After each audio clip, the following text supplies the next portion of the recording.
I'd like to begin by describing myself, because I believe it's relevant to the story. I have to assume that I'm not the average author here. I'm 25, male, and a bit average in height. I've been doing sports 5 to 6 times a week since I graduated high school. Gym, running, squash, swimming, any team sport my friends decide to play at any given time, and my hobbies are mountaineering, hiking, and bouldering. I've just recently purchased a new pair of high-altitude mountaineering boots because it's near the end of the summer season and they were on sale. And the plan is to wear them in the Alps next summer on a few ascents. I live in a European capital, one that's surrounded by wonderful nature with many trails and many opportunities for hiking. I decided to break in my boots last Saturday. More specifically because it would have been my granddad's birthday, and he also loved hiking before he died. These boots are a bit overkill for these woods, but I still needed to try them out. I selected a nice route that's around 25 kilometers, and set off at about 9 in the morning. It had rained just the day before, so I expected a fair amount of mud and not so many people, as most are easily scared off by the weather. Since the summer was excruciatingly hot, this made it a nice change of temperature, especially between trees and such, where it's a few degrees cooler than in the city. In the not-so-distant past, my dog would have definitely joined me on this hike, but she's turning 14 this year and she can't really enjoy long-distance walks anymore. My girlfriend had something to do for work on short notice, so I knew from the moment that I woke up that I would be taking the hike alone. The first half was absolutely perfect. The altitude difference along the trail is minimal. I barely even broke a sweat, and I misjudged how many people would be out due to the storm the day before. I met at most 6 or 7 people during the first 2 to 3 hours. Most of them were cross-country runners. It's worth mentioning that I wasn't walking quickly. I stopped on many occasions to take pictures of the scenery or study some animal tracks. There were deer and wild boar in these woods. Nothing more menacing, not animals anyway, but I won't get too ahead of myself. Between 12 and 1, the path ran into an actual road, one where cars can go on. This road is asphalt, but deep in the forest and can only be used to reach certain landmarks that are also in the forest, so cars seldom go here. My trail required me to take this road for a few hundred meters. As I was walking along, I heard a car approach from behind me. It drove past me, not too quickly or too slowly. It was an older green SUV with a fresh registration. You can tell by the license plate, and probably an import. Anyway, I just let it pass and thought nothing of it at first. Then I heard it turn around and come back. It drove past me for the second time, now very slowly. I could make out 2 men sitting in the front seats, wearing baseball caps and sunglasses. Both had stubble and beard game going on as well. I assumed that they were gamekeepers, even though those cars have a crest on the hood and on both front doors. As I hike a fair amount, I know these sorts of things and I see them around quite a lot. They would also not be driving a car like this. They have Jeeps which are much more suitable for the forest. Still, I felt no discomfort. I assumed they were just people going to hunt or something. Then my trail left the asphalt road and began snaking into the woods once again. I walked ahead serenely, gazing at trees and whatnot. Suddenly I had the strange sensation that something or someone was behind me. An engine sound was becoming more and more clear as well. At this point the trail was quite narrow, but if for whatever reason you'd want to drive a car on it, you could just about. When I turned around, the aforementioned SUV was basically right in my face. It was only an arm's length away from me, and it stopped just as I had. I looked at the driver who was staring back, as I can only assume being that he was wearing sunglasses. I calmly asked him, "What's wrong? Shall I let you go?" In a polite tone as his window was rolled down. He didn't speak though. He just slowly started reversing, and soon he disappeared behind a curve. Now I was quite uncomfortable. I also noticed that he was alone in the car, unlike earlier. I listened intently, standing still since I wasn't sure what was going on. At this point, I wasn't scared, but there was a faint feeling of unease in the air, and bad thoughts began to gather in the back of my mind. I heard the car and the engine stop just behind the curve. I heard a door open and shut, but I couldn't hear anything else from that point on. I turned around and continued walking towards my destination, albeit at a much faster pace than before. Now I was a bit scared. I didn't understand why he didn't answer, and why he just reversed and left without a word. I wasn't sure what to make of all this, but I had no desire to ask him again or to see him for that matter. I had just walked enough for these unpleasant thoughts to slowly be erased from my mind. As I had been drinking a lot of water, as I usually do, I decided to stop and take a piss. I saw a perfect spot, a very narrow path off my trail that led quite clearly to a little hunting tower. I don't know what they're called in English. Wooden structures a couple of meters tall, very simple, where hunters can sit and wait for their prey. I walked over to the tower, put my bag down by the ladder that led up to it, and began to take a piss. I was also interested in checking Google Maps to see where I was, but since there was no signal, I decided to check my hand map. I also had a sip of water. I had been camping there for a good few minutes before I headed back at the trail from where I deviated to take a leak. Right before I arrived back to the main trail, I suddenly thought to myself how extremely quiet it was. No wind, no noise of any kind, absolutely nothing. This made me realize just a moment later how alone I was, except for the man who was standing maybe 50 meters away from me on the trail, in the direction where I was headed.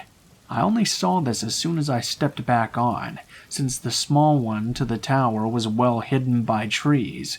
You couldn't see the main trail, since it was perpendicular to the small one. I looked at the man and was instantly chilled to the very bone. He was dressed in tactical clothing, with a baseball cap over his head. The only reason he was standing still, I believe, was a moment of surprise that I had appeared from a place he didn't expect me to come from.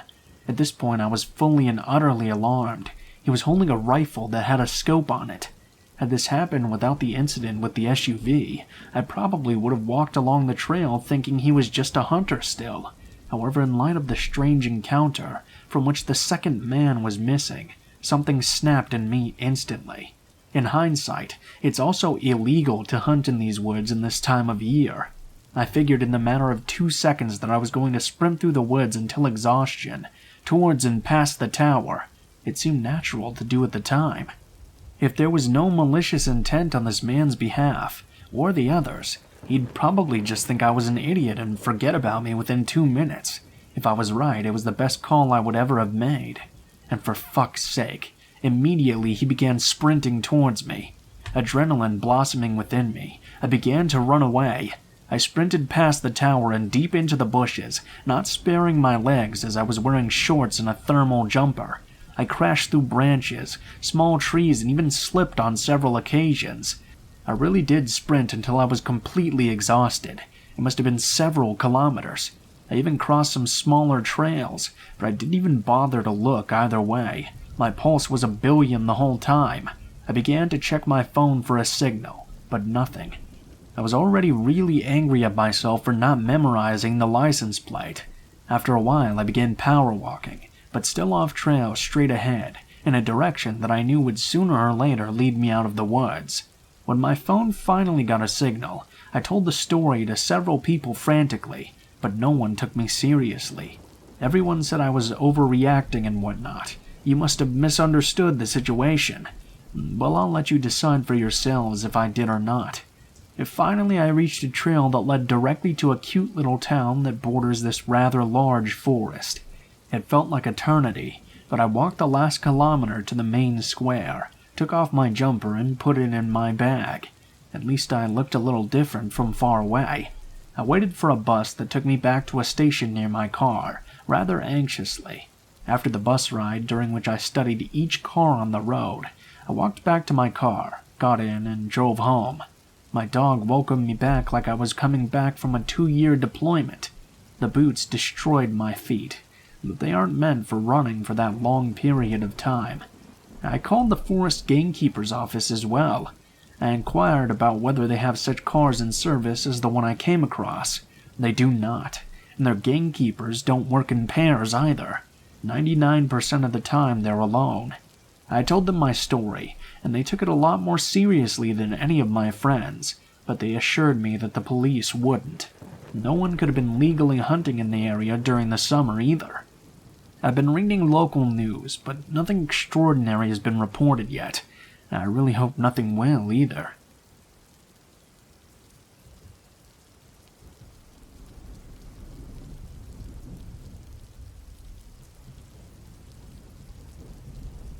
After high school many years ago, I was in a bad place.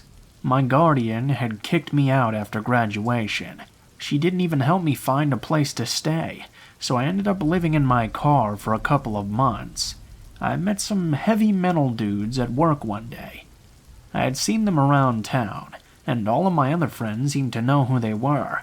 Everyone loved them. We became friends over a couple of months, and they offered for me to move in with them. I agreed. Looking back now, I wish I had just stayed in my car. My two main roommates were brothers, named Andrew and Seth. They were both in a band. They also believed in the occult and anything of that sort. I never really believed in that stuff, but I'm not one to tell someone what they should and shouldn't believe. They had let me live with them rent-free for several months after all, so who was I to complain? Being the only female in a house full of young men, though, I was always looking over my shoulder. You never know who you can trust. Turns out I was right to worry. Over time, their friends started to stay with us for longer periods of time, sometimes weeks. Their friends were another group of brothers that they had gone to school with. There were 5 in total, but only 2 stayed with us consistently. The younger brother, Mark, was very polite. He cleaned up after himself and always helped with the household chores. The other brother, Adam, though, he had a laundry list of mental problems. He had apparently done some bad drugs back in the day, and it had developed into what seemed like psychosis of the religious sort. He had done time in prison for assaulting a woman with a Bible. He would often look you in the eyes and tell you he could see how you would die. Once he even told me that I was possessed by a demon and that I needed my soul cleansed. Everyone in the house knew he had these problems, but he was their friend. They helped him through the hard times and gave him a place to stay. Otherwise, he would be out on the streets. I was always on guard around him after the things he would tell me.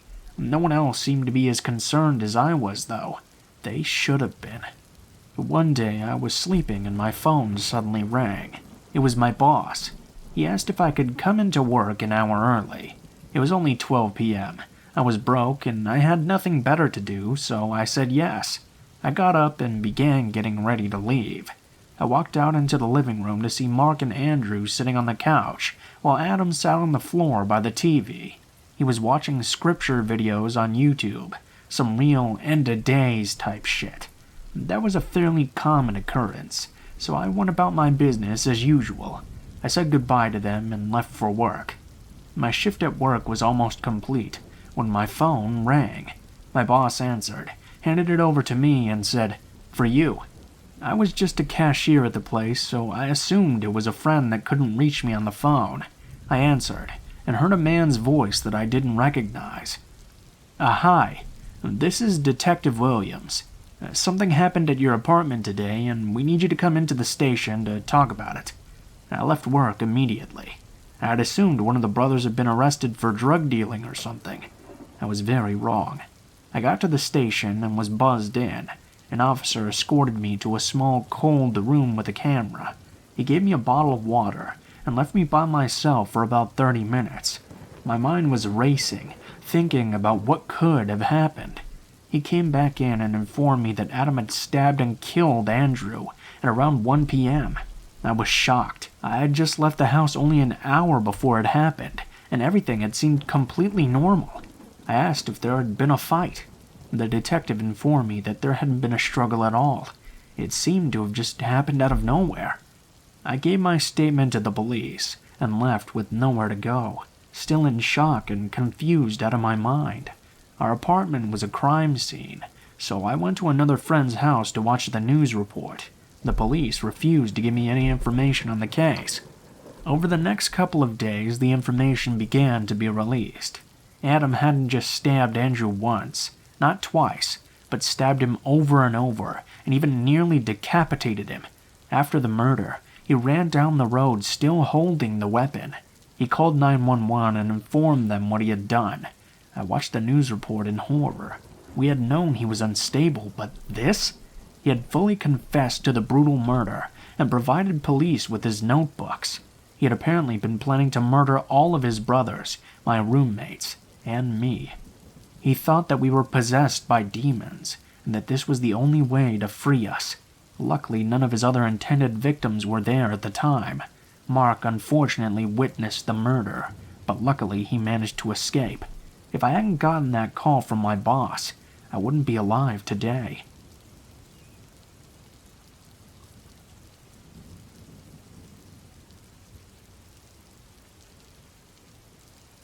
As a general disclaimer, I'm not sure if this story is as scary as a lot of the others, thank the universe, but it definitely left me unsettled and shaken, just by the casualness and creepiness of it all. It's been on my mind a while, so I feel like I need to share. Also, the names of my jobs will be changed for obvious reasons. So, I'm a 27-year-old female, living in a city in Louisiana. I'm a New York native, but I've been here for about 5 years. It's basically become my new home.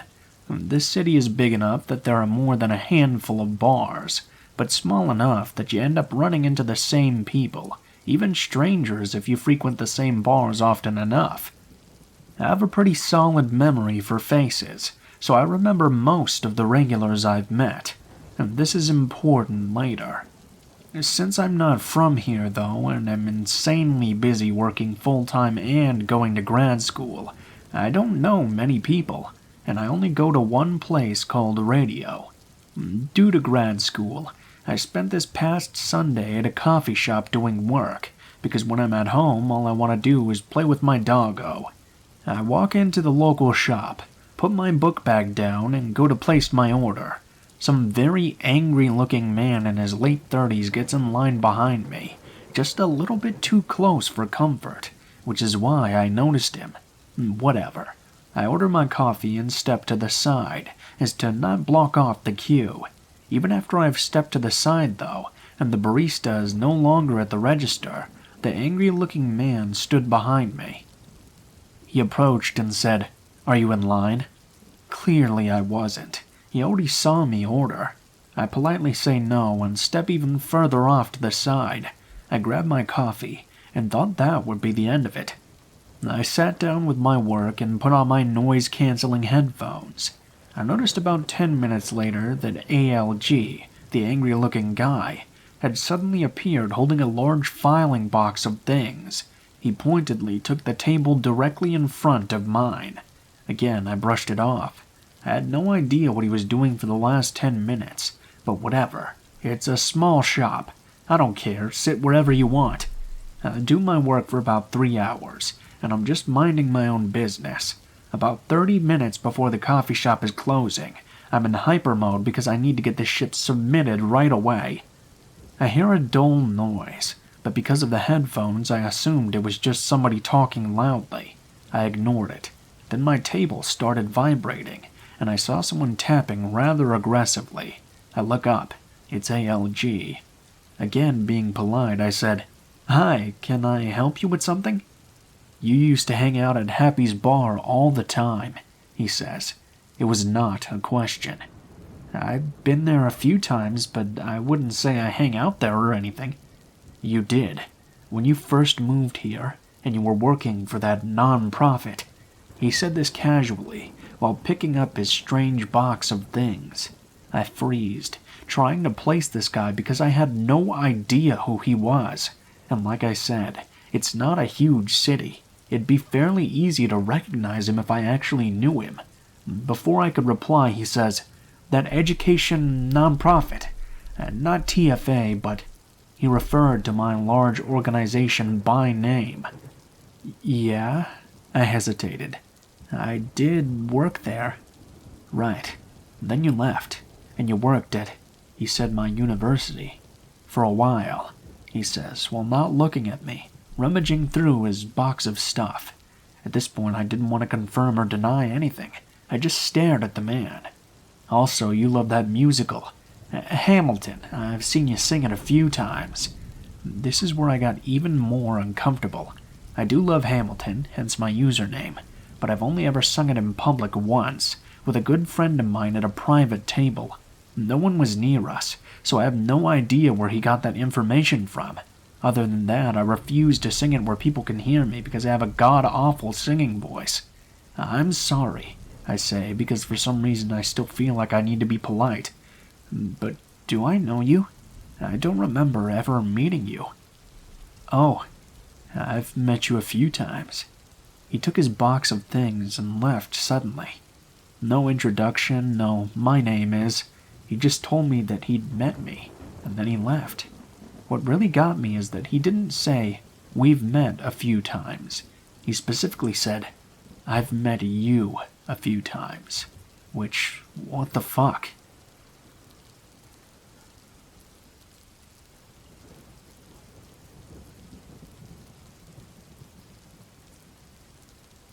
This happened a few years ago, in my old one-person flat. I had a strange feeling that something wasn't right for a few days. Like I was sure that food in the fridge was less than I put back the last time. I found pillows from my couch on the floor, and stuff like that. I lived alone back then, so there wasn't anyone else with access to my flat. Or so I thought. Well, one night, I woke up at around 1 in the morning, sweating. Even though I didn't remember, I was sure I had just woken up from a nightmare. I was drenched in sweat, so I decided to take a late-night shower. I put my phone up in the bathroom for music, turned on the water, and started to enjoy my shower. A few minutes into the shower, I heard the door move. I never close it, but it never moves. I took a look at the shower curtain. Immediately I saw a shadow against it. A look at my phone confirmed that someone was standing there because I could clearly see a reflection in my screen that showed a person standing next to the shower curtain. It took me a lot to not scream out and to keep acting like I didn't notice anything, while silently taking the shower head off the holding and turning the water all the way to maximum hot. I'm still kinda impressed with that quick thinking. Our water would get really hot when you cranked it all the way up, and a few seconds later, steam was rising. The water hurt my feet flowing down into the drain. With a quick motion, I turned around, ripped the shower curtain open, and held the shower head right at the person behind it. It was a woman. She screamed in pain, and I whacked her in the face with the shower head. I jumped out of the shower and ran to the door, taking the key out of the lock and locking it closed behind me. A little while later, I could hear her start to bang on the door. Thankfully, it didn't give. Thank God for German quality work.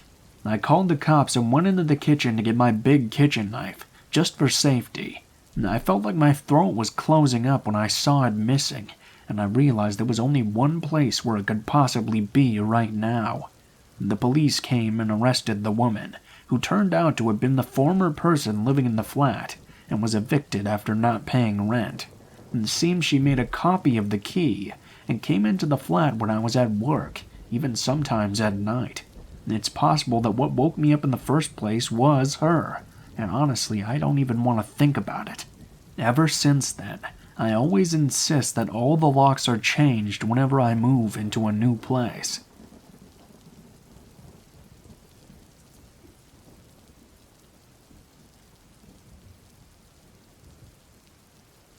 First, I want to apologize because English isn't my native language, so maybe my writing may seem a bit odd. When I was in high school, I wasn't a very hard-working student. I wasn't a troublemaker or anything, but I was an incredibly lazy girl, working just the minimum so that my parents wouldn't get angry. I've always had some kind of easiness regarding schoolwork, and never knew what it truly meant to make an effort. So I spent all my classes drawing on my copybooks, without any consequences. My junior year math teacher, who was seen by everyone as uptight but very caring, was pretty upset about this, as were many of my previous teachers. He wanted me to work harder. I wasn't bad at math. I was around 13 or 14 out of 20. I'm French, but I assume this is like having a B or a B minus. But sometimes my grades would get pretty low. During a teacher-parents meeting, he told my mom that I was wasting my capacities, that it was infuriating how much I was lazy. My mom replied that she agreed with him, and that she wouldn't blame him for pushing me harder or punishing me if it was for making me work harder. And from that day on, he did exactly what she told him. In every math class, he would always question me first, before everyone else, always sitting next to me when we were doing exercises. During the test, he was always telling me, "You can do it, Alyssa."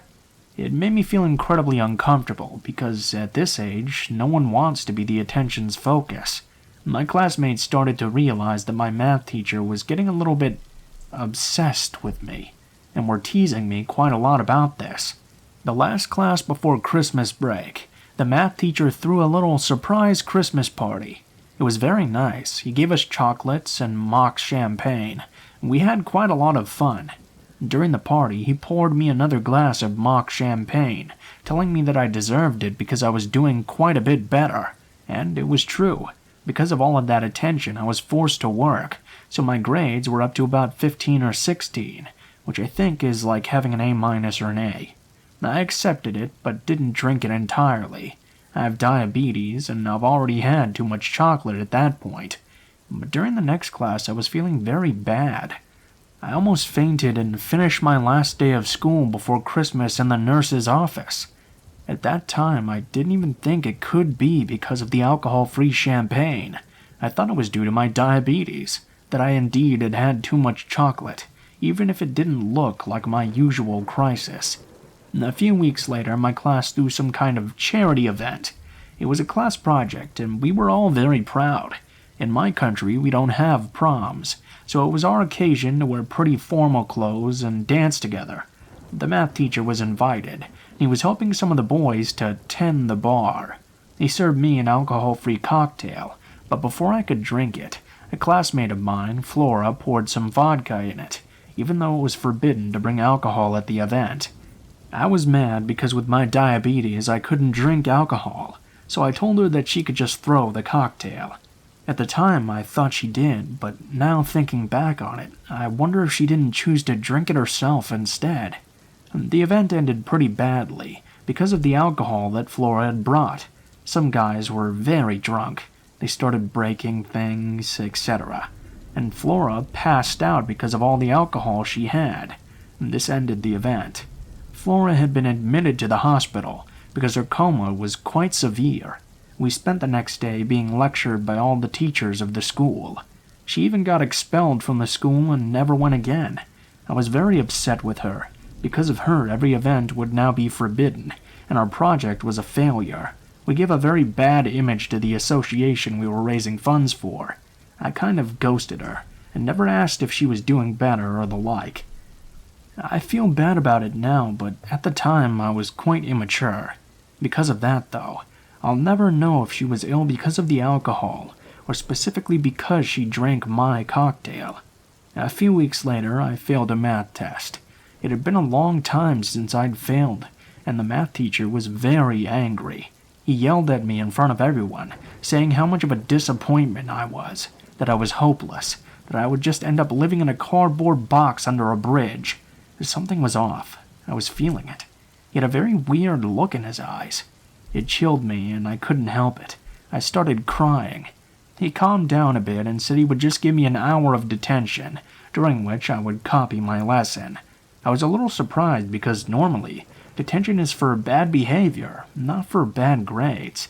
I was a little relieved, though, because it was a small punishment. And plus, my parents would never know. Indeed, I lived kind of far from my high school, and there were only one bus every night between my high school and my home, at precisely 5 p.m. And because of that, even when I finished at 4, I would never go home before 5.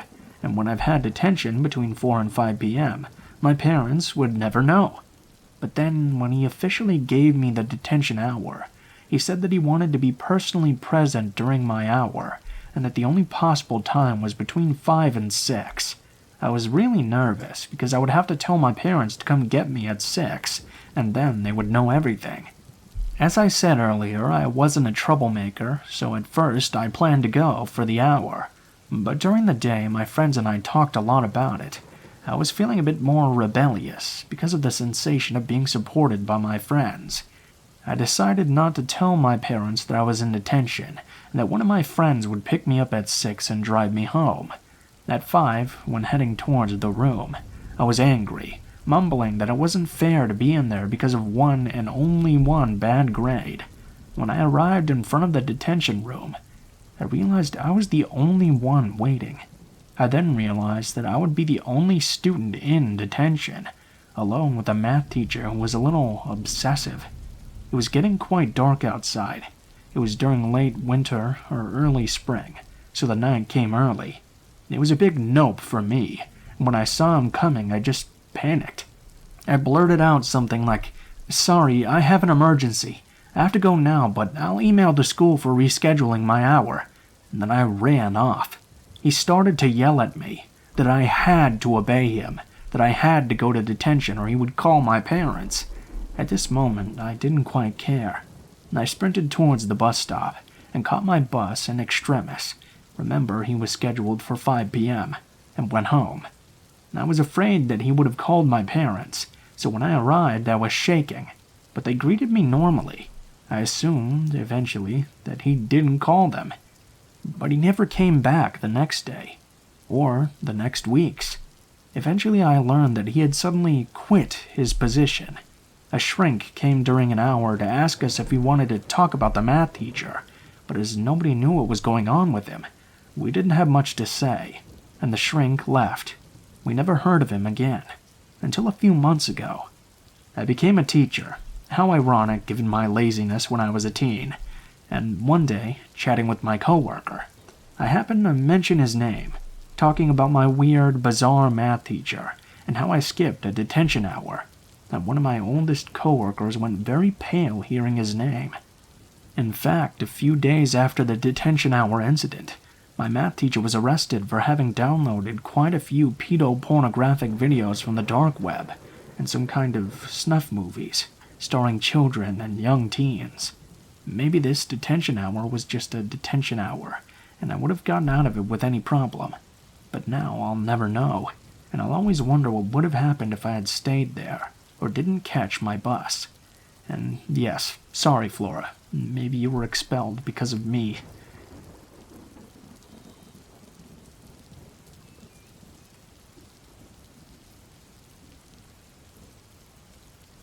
I used to sit on the computer at my parents' house on AIM with my friends. The main landline for the house sat next to me in that room. One night I get a call from a weird number, and the voice on the other end asked for me by name. I told him, "Yes, this is me." He proceeded to tell me that he was at a bar in a town that I was not from, and saw, for a good time, call. He decided to just give it a shot and see what kind of person picked up. I told the guy, "I'm 16, I can't even get into bars, nor do I know anyone from that area." He started with, "You sound cute. I bet you're a nice girl, huh?" He told me he was 18, and he wasn't even supposed to be there, but he had some friends who covered for him. I gave the conversation a chance because I thought one of my friends was messing with me. I was hoping to eventually find out who wrote my name on a wall in the bathroom. He asked me questions. I asked him questions, and before I knew it, we had been talking for hours. He was actually very charming and super interesting. I can't remember what all was said because that was about 14 years ago, but I remember telling him that I worked at a movie theater. No, I didn't have a boyfriend, and yes, I'd love to meet him sometime. He called me a few times after that night and just chatted with me. The conversation was always flirtatious, and sometimes even sexual. Fast forward to a week later. I'm at work when I see a man pull up out front of the movie theater and come inside. He was definitely older than 18 and looked right at me when he came through the door. My blood ran cold, and I immediately got this sick feeling that this was the man I'd been talking to. I was stuck at the ticket counter. He walked over to me and called me out by name. All I could say is, "Hold on a sec." I ran to the other side of the theater, where I told a group of coworkers that a guy was here to see me. He was probably a creep, and I asked what I could do. He must have overheard me talking, because he bolted out of the back door and took off right away. For the rest of the day, I felt weird and worried. I wasn't sure what I should do. I told my mom bits and pieces of what was going on, because I knew the situation was quite sketchy, and I didn't help anything. The part that I left out was the fact that I had been talking to him for a few nights that week, and exactly what we were talking about. He called the house that night, and my mother answered the phone. He asked for me right away. She asked him, "Who's this?" He said, "None of your business. I just need you to let me talk to her." My mom flipped out. "My daughter is 16 years old. Do you know that? I'm her mother. It's absolutely my business. How old are you?" "I'm 18 years old, and whatever's going on between me and your daughter is between us." She hounded him for another 20 minutes and told him she was calling the police. I decided to do some research on his phone number. Found out he's actually 28, married with 3 kids, and had been in the army. We also found several mugshots with arrests from the town we lived in, and my mother got sick of the whole thing. Took me down to the police station to file a report. I sat down and told the officer that the man found me at work, and he was not who he said he was, that I was scared as well. The officer asked if I had had any contact with him other than the initial phone call. I admitted that I had been speaking with him for the last few nights, and told him where I had worked. The officer and my mother both began yelling at me for being stupid and having poor judgment. The officer said if anything else happened to report it, but otherwise they weren't going to pursue anything. He called me back one more time after that, and I was the one who picked up. I told him not to call me again and that the conversation was over.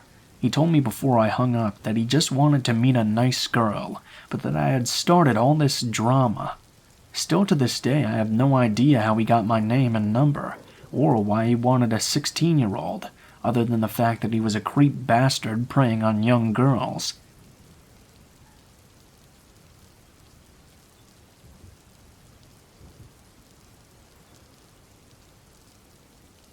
When I was about 6 years old, around 2004, my mom started taking my sister and I to Dr. Daniel's pediatric dental office.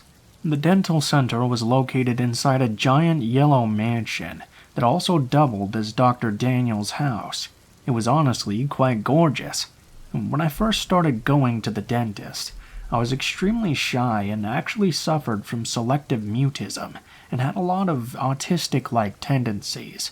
Needless to say, I relied heavily on my mother's comfort and for someone to give me a voice, because it was extremely anxiety-inducing for me to talk to strangers, especially men for some reason. When my sister and I got called in from the waiting room, my mom followed us to the office until she was told by Dr. Daniels that parents weren't allowed to be with their children, as it taught kids independence. My mom complied. Once in there, he immediately separated my sister and I, and in reaction to that, I cried because I felt scared. Dr. Daniels did not like that. He grabbed me and put his hands over my mouth and nose, shook me and aggressively warned me that if I continued to cry and scare the other kids, that he would make my situation a lot worse. Obviously, this scared me even more, so I started to cry again. Dr. Daniels had had enough, and took me into his house part of the dentist's office where he screamed at me again, grabbed me by the neck and shoved me. His hygienist, Judy, came over and told me that if I continued to cry, she would spank me so hard I wouldn't know what had hit me. Afterwards, he gave me a juice concoction and left me alone in his house for about 5 minutes until he took me back into the dental office and did work on my teeth. I guess I just instinctively knew that if I wanted to survive, I just had to act like I was not terrified and hold in the tears. All I wanted was my mom. After the first appointment, my sister and I told my mom that we were scared of the dentist and that he was a mean man. She just took it as us being anxious children, so we continued to see him. Each visit was just as terrifying. Every time we pulled into the mansion, my heart just melted away inside my chest because I was so scared. It was no longer pretty to look at. Every time we went to the dentist, Dr. Daniels, or the Tooth Man as he called himself, always had us have heavy dental work procedures done. He had seals done on several baby teeth, and plenty of teeth removed, some with his fingers, with no regards to our pain at all. Often when having a tooth removal or seals done, your mouth had to be opened up with a retractor. He would leave us in there with the retractor on for about 45 minutes or so before he came to work on our teeth. Sometimes he would even eat his lunch while we sat there with our mouths open. Probably one of the worst pains I've ever felt in my life. I remember one time when I was about in 3rd grade. I had been leaned down in the chair waiting with the retractor on for about an hour. I was in so much pain that I couldn't even take it. I sat up on the chair and tried to scream and cry as loud as I could. Dr. Daniels came rushing over, angry as could be, took my retractor off and took me back into his house part again, where he screamed at me for being a big baby and scaring all the other kids. I was so sad because I hadn't cried in so long. He took me back to the dental chair and pinned me down in my seat in a straitjacket. He put my retractor back on and said that I would have to wait even longer because I'd caused such a scene. All I could do was shed silent tears and drool everywhere. I couldn't even wipe it because he locked up my arms. Afterwards, my mouth would become so swollen and filled with rashes, it hurt to talk for days. It would leave bruises and welts as soon as I left his chair. He would often tell my mother I was a difficult patient if I so much winced at his torture. One day he removed 6 of my teeth at once, and I could barely eat. While he ripped out my teeth, he would often sing songs. It was so Sweeney Todd-like. When I was in 7th grade, I started getting some new braces, and we started seeing an orthodontist. Not long after that, we stopped seeing Dr. Dan and started seeing a new dentist that was actually very nice. I had never known that getting your teeth cleaned didn't have to feel like going through a saw trap. I think my mom took us out of Dr. Dan's practice when the orthodontist looked at our dental records and saw a lot of unnecessary procedures being done. Not long ago, I was having a conversation with a friend about our childhood fears. Instantly, my mind went to the Tooth Man. Curious, I Googled him to see what had happened to him, and to my happiness, his practice had been shut down. Also left under his name was a Yelp page that was still left up. The page was filled with numerous 1-star reviews, all from former patients that were once abused as kids in his office, using the page as a sort of outlet to express their trauma. I started to cry because all of their experiences were so close, some completely identical as to what I had gone through when I was a kid. It was so sad, but at the same time, it felt validating to know that I wasn't alone. It seemed a lot of the procedures we had gone through were just a scam for him to collect money off our parents' insurance. And now that I think about it, he was probably so adamant on us not crying and screaming for help because he didn't want parents to hear and come see what was going on. I shake thinking about this. I really pray that he hasn't opened up another practice somewhere else. I know it's hard not to blame parents in this situation, but the truth is this man was a swift abuser. For every bruise and swell, he would have a dental explanation that would make the parents feel stupid for asking. He was an authority figure. I don't blame my mom for not believing us. She knew he was firm, but probably thought we were confusing firmness with meanness.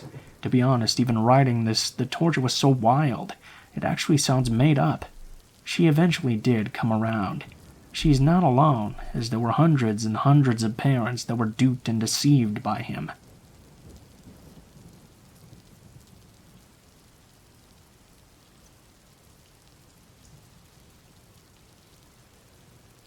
This event took place quite a few years ago, so unfortunately I don't remember everything that happened, but I remember most of it.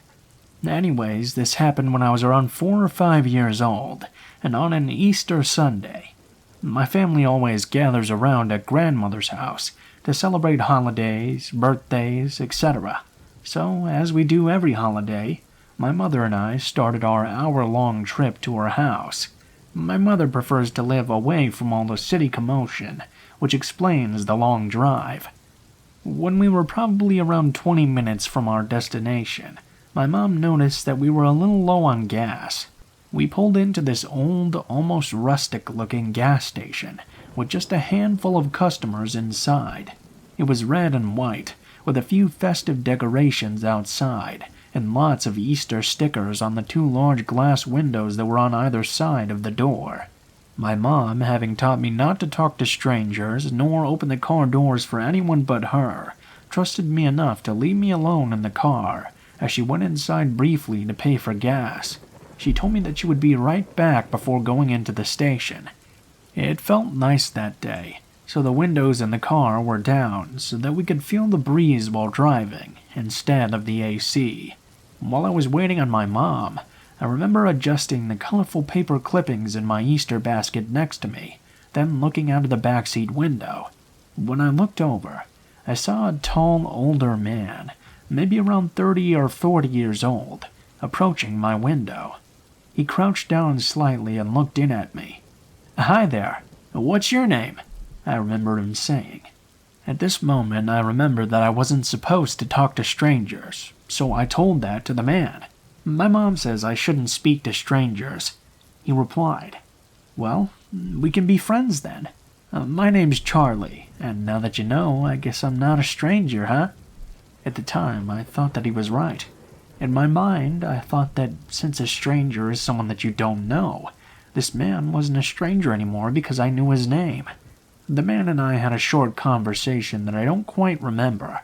All I remember is him telling me that I had a nice Easter basket. At this point, I started to get a sick feeling in my stomach, but being a child, of course, I didn't know why. My mom then walked out of the gas station. She noticed the man immediately and began to approach the car quickly, asking the man what he thought he was doing. The man went into a panic. He pulled my door handle violently. Quickly, he realized that it was locked and proceeded to reach into my window and grab me by one of my wrists. He attempted to pull me out of the car. This obviously scared me a lot, causing me to panic and pull back against him on instinct. This caused him to let go and immediately take off running. My mom quickly ran to the car and I unlocked the doors. She grabbed me and pulled me into an almost painful bear hug, then inspected me closely, repeatedly asking if I was okay. I ended up with a bruise and redness on my arm where he'd grabbed me, but other than that, I was just pretty shaken up. The reality of what had just happened set in at this moment, and I remember just crying and holding on to my mom right after I said I was okay. I don't remember anything after this point, but I recently asked my mom about it. She said she called the police immediately after. To this day, my mom still says that this was the most frightening moment of her life, and claims that if she had gotten there any later and come back to an empty car, she would have never been able to live with herself.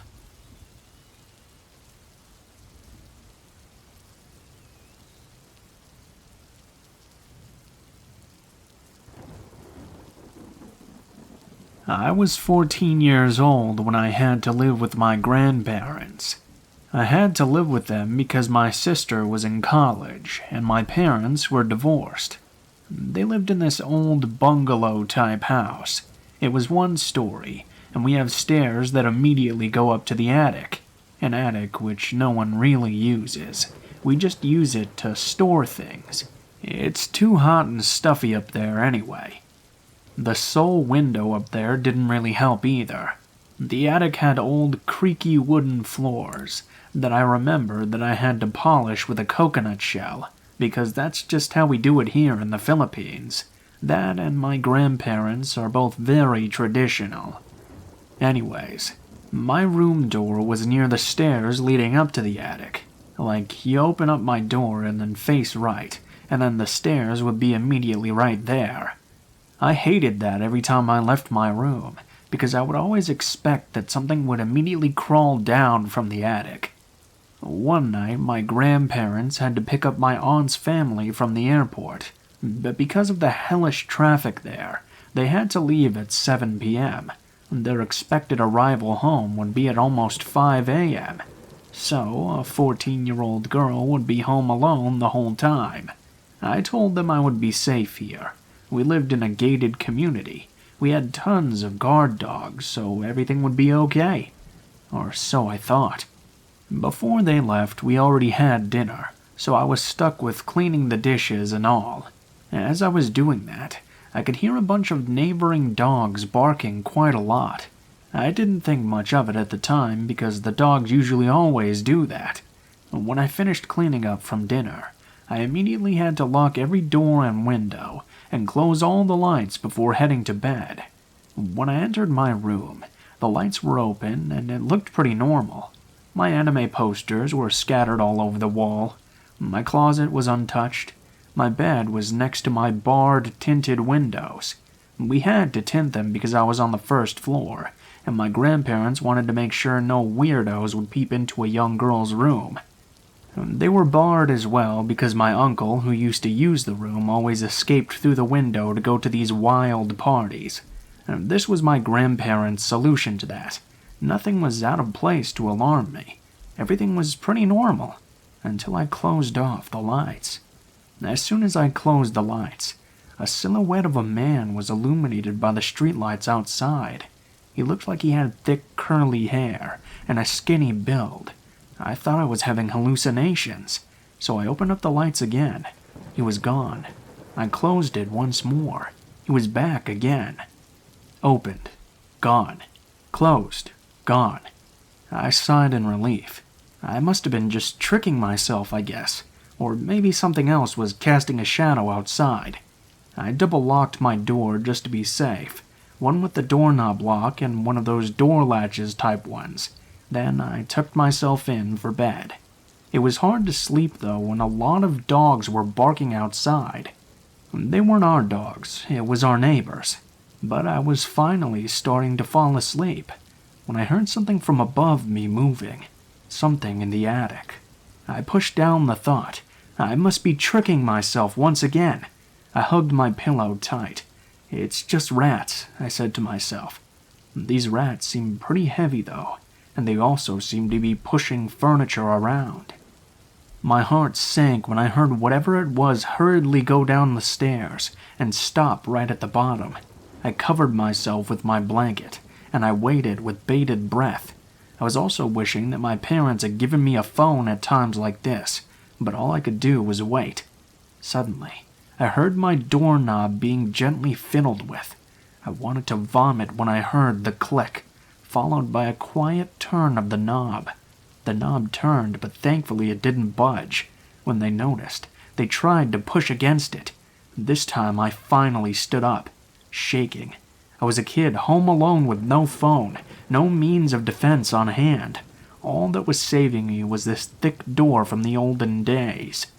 I softly pushed my body up against the door and locked everything once again. I didn't want to make a sound, I didn't want to scream, and I definitely didn't want him to know I was here. I don't know why he stopped at this point, but he did. I didn't go back to bed. I couldn't. I just sat there at the door waiting.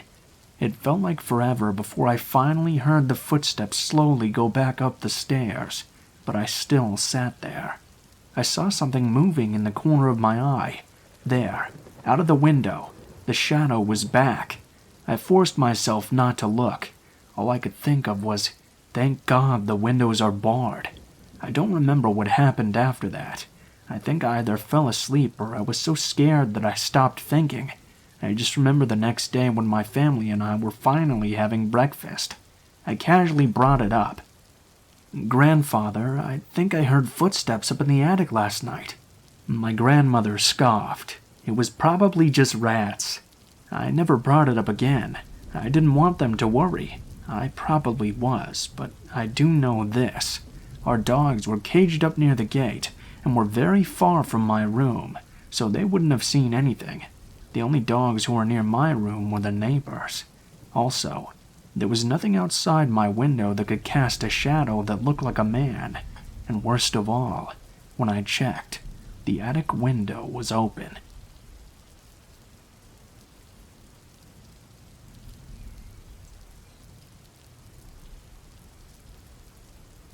This happened when both my friend Jay and I were 15.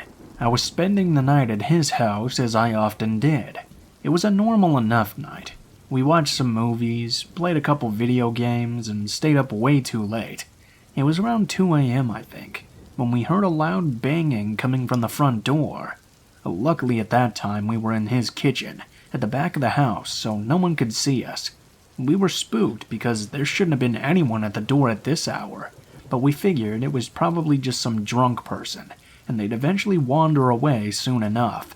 After about 30 seconds, though, there was more banging on the door and yelling that neither of us could understand. It sounded like an adult man, and he sounded very angry, so we were both pretty scared.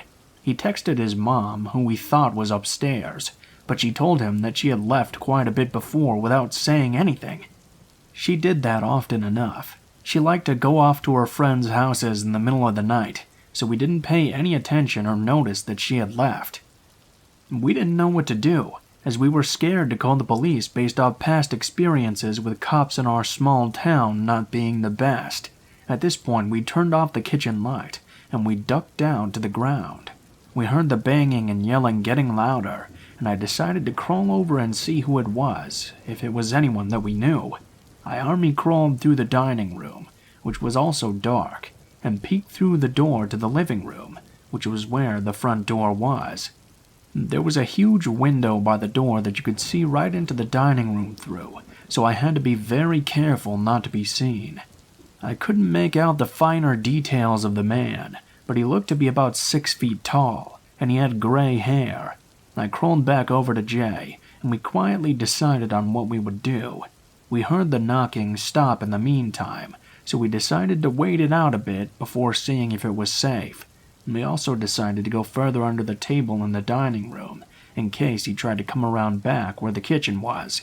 After about 10 minutes of silence, we rock-paper-scissored for who had to check if he was still there.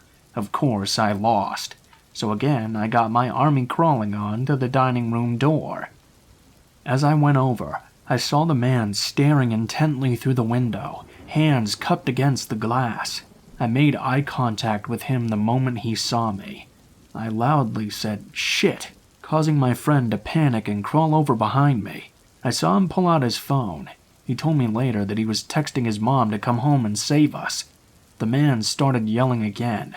This time we could make out a bit more of what he had said. It was mostly cussing, although I definitely heard the phrase, "I'm going to kill you," in there quite a few times. I quickly looked past the man to see if any of the neighbors seemed to notice him, but no luck. I crawled back out of his sight to again discuss what to do with my friend. We decided to go into the basement for safety, which you could get to by moving the fridge. Confusing layout of the house, I know, but it was really old and not meant for modern-sized appliances. We pulled out the fridge and crawled into the basement, feeling mostly safe but still terrified. I started having a panic attack, although I was trying to hold it together the best I could for Jay, who was also on the verge of having a panic attack. We heard a gunshot and shattering glass from above us. I covered my mouth so that I wouldn't scream. Jay and I looked at each other, terrified. We heard loud footsteps and yelling above us, the man shouting out asking where we had gone. We could hear him going upstairs and running around for a bit. He eventually came back down, started turning over furniture, I'm assuming in an attempt to find us. After what felt like hours, but was probably only a couple of minutes, Jay's mom pulled into the driveway. This scared the man, and he ran out the back door in the kitchen.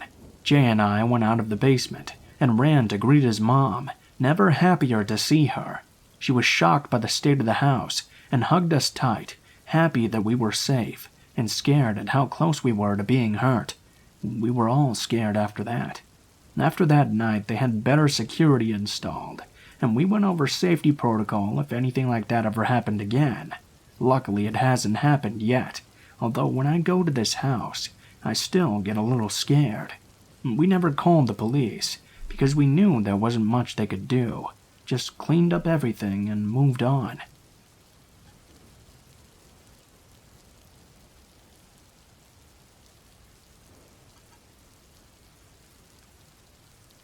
This happened 2 years ago. Typical normal day in my suburban neighborhood. My wife asked me to run to the grocery store for something. It was around 2 or 3 p.m., I think. When she asked me, I was sitting in the dining room, which was right next to the garage. So instead of walking to the front door and then all the way to the front of my house to the car in the driveway, I just decided to go out the door next to me that led right into the garage. I hit the button to open the garage door, and it started to rise. I walked over to the door and ducked to walk out before it was finished raising. I stopped dead in my tracks when I saw that there were 2 people standing right in front of me in my driveway. A very overweight man and a very overweight woman. This caught me totally off guard, and I probably muttered some type of hello. Then I asked if I could help them with something. Before I had any time to focus on their response, I noticed that the woman wasn't looking at me like the man was. She was holding a fake baby in her arms, cradling it and whispering to it, "Shh." This left me flabbergasted, but I immediately assumed they, or at least she, might be mentally disabled. I looked over to the man, and without missing a beat, he asked me if I could give them a ride to the store. I made up some excuse as to why I couldn't take them, even though that's exactly where I was going. The man's face turned bright red. The woman never looked up at me at all, and I walked around them and got in my car. I locked it, hit the garage door opener on my visor, and then called my wife. Meanwhile, the man was standing there glaring at me through my windshield. I told my wife what was going on, and to make sure all the doors and windows were locked just in case. Before backing out of my driveway, I waited for the 2 people to start walking away. Eventually, they did. I asked my wife if she wanted me to stay, but she wasn't worried. Told me it was fine and that she'd like me to go get what she needed still.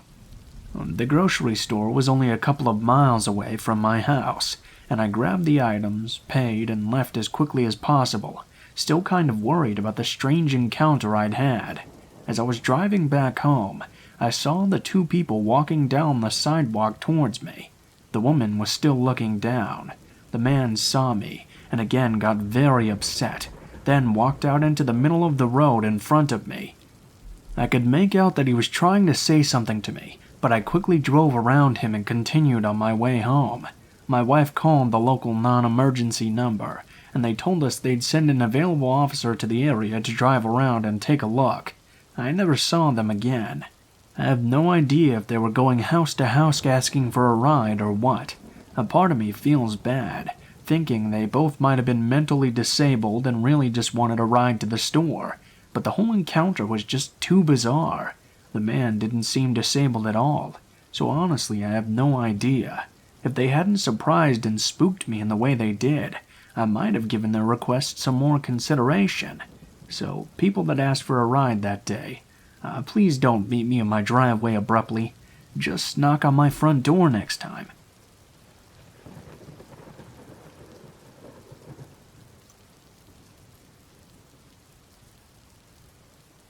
I'm not really sure where to post this. Last year is around the time it all began. Here's some of the past circumstance. Last year on a Saturday night, shortly after 1 a.m., I heard someone creeping up my staircase. I live in a 2-story home on the 2nd floor. I heard the crackling of the wooden steps. I paused my TV show. I listened. I heard some more. Then I heard a long pause. All of a sudden I could make out the sound of my doorknob jiggling. I freak out. I know it's not the woman downstairs, because she was gone for the night. I went straight to the door. I have one of those doors where it's a half-glass window. Because I live in a tiny town, and my upstairs staircase is covered, so technically no one can see inside unless they're standing right at the door. Even at that, all I could see is part of my doorway into the bedroom and my hallway, nothing more. So I had the light on at that door inside. The outside light was off. When I went to the door, I couldn't see out of it. I couldn't see who was there. When I showed myself, obviously the doorknob stopped jiggling because I'd made my presence well known. They could obviously fully see me, because my lights were on. I shut the inside lights off real quick as an attempt to see who was out there, but it took my eyes too long to adjust. As I shut the lights off, I instantaneously hit the second lock on my door. That's when the person on the other side started to bang on it. I couldn't see who it was, and quite honestly, once the banging started, I bolted away. So did they when they caught me running off. I tried to look out my windows to catch a glimpse of who it could be, but it was too dark and I couldn't see anything. The exit of the staircase was also too close to the house for me to have a full view from the second floor, which is quite a shame. I called the cops, and I filed the report. All was good in the world. I equipped my home with wasp spray hidden in every corner. I did develop anxiety over it, though. Major anxiety. I had never been afraid to live alone before this, but I've worked through it for the most part, and have gotten a bit better since this was last year. I even got a camera that I have at my door that streams to an app on my phone. Now for the ongoing minor issues. In the last couple of months, I've been having some issues. I park in a little lot across the street. The little lot belongs to the church I live next to. However, I am allowed to park there. I keep finding the sides of my license plates completely bent outwards at a 90-degree angle every morning. I know because I put them back in place every day, so the plates are flat because you can't drive around with your plates like that.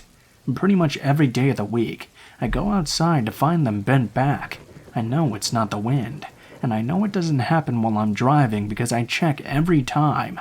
My dad tried to convince me that it could be the car wash. I get my car washed at least once a week or two, and it's the kind where you just pay a machine and sit in your car, so I pushed it off. Recently, though, I came home to find 3 things on a little shelf that I keep outside my door. 2 small crystal bowls, and a little flower pot with a golden retriever on it. At first, I thought, oh, my sister or my grandma probably left it for me. I texted them about it, but they both said that they didn't leave me anything. They both live on my block, so I thought it would be probable for them to just do that, but everyone kept saying that it wasn't them. My next thought would be that it was my mom. Anytime my mom gets me stuff, she leaves it on her front sunroom, which she calls her porch. She'll always text me a pic of what she got me and say, "It's here on the porch, get it when you stop by next." In the year and a half that I've lived in this apartment, she had never left something on my porch. Also, my camera was dead. I texted her about it, and she didn't answer, which is like her. If it doesn't pertain to her, she never answers. I'm also slightly confused about the golden retriever, because everyone who knows me knows that I'm a cat person, and that's what everyone who knows me gets me. Now onto what happened tonight. Tonight at 1:19 a.m., I was in my bedroom texting my sister when I heard banging on my door once again. The lady who lives downstairs was once again gone for the entire night, the exact same thing that had happened a year ago. A Saturday night right after 1 a.m. All the lights in my apartment were on, so they knew I was home. If they wanted to break in, they could have easily. If they wanted my valuables, they have 60 hours out of the week every week this last year to do so. No, whoever is messing with me just wants to mess with me. I didn't know what to do. My phone was on the other side of the apartment, and I couldn't get to it without going past the door. I told my sister through text messaging on my laptop, and thankfully she called the cops for me. They arrived, and I knew because I saw them searching the property with their flashlights. I went to meet them at the door. I filed the report and noped out of there. Now I'm sleeping at my sister's house for the night. But this is seriously freaking me out. Someone is messing with me in a very serious way. They know when I'm home. They know when I'm up. They know the woman who lives downstairs is gone. They know when the camera isn't charged. Coincidentally, somehow every time, these things always happen when my camera is being charged. It takes hours to do, and I'm paranoid of leaving something charged while I'm asleep or not at home. I don't have any enemies in this area. I really don't know anyone in this town except for a coworker or two, my landlord and my family, who are new to the area as well. I don't have any ex-boyfriends or anything trying to scare me. I haven't even fought with anyone who's trying to get revenge on me. But I should mention, that about 9 or 10 years ago, I did have a bit of a stalker situation. A 55-year-old man who lived adjacent to my job. He came every day for a year. We never spoke directly or had a convo. He would leave me notes on my car. The very first one he left me was a 5-page letter speaking about our compatibility with one another. He even mentioned things in the letter that I would speak about with other customers in regards to our compatibility. He even mentioned that he believed he could sexually please me, something along the lines of how I was a special person, and he had what it takes. It's the kind of special that most people don't have. He would also leave me crystal antique hearts on my car. Anyway, I got a restraining order on him. He was no longer allowed to enter my job. He would occasionally stare at me through the cracks in the blinds, and that was about it. I moved out of state and nothing ever happened of it, but that could be a possibility too, I suppose.